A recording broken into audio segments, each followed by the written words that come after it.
My name is Lowell Wise. I'm the Executive Director of Tacoma Tree Foundation. We are a nonprofit working here in Tacoma to make Tacoma greener and build community. And we think that trees and community go hand in hand. Before I go too much further, I want to acknowledge that we are on the land of the Puyallup people. So it's important for us when we're impacting the land that we live on, just to acknowledge the history and understand that this is a shared space. And the Puyallup tribe people live here and speak the Lushootseed language. So we're appreciative of that. I'm Joey.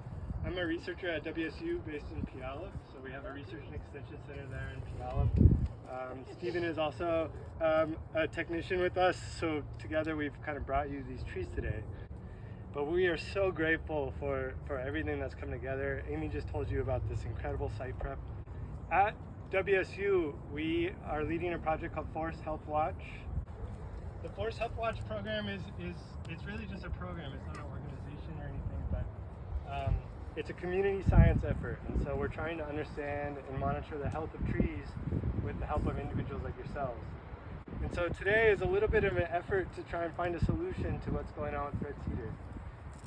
Red cedar is really important to our region. Western red cedar is used for transportation, for fishing, for housing, for shelter, for textiles, for medicines, for ceremony. It's really, really important culturally, and it's really important that we keep it for future generations, or we try and keep it healthy for future generations.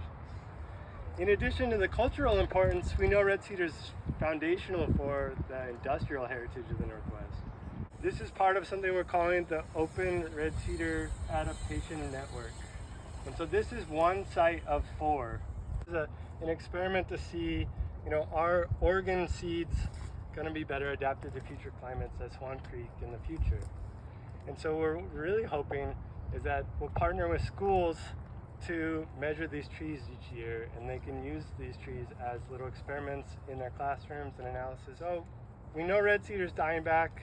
We know it's really important. We need to find a solution to keep red cedar for future generations. So you're part of that solution today.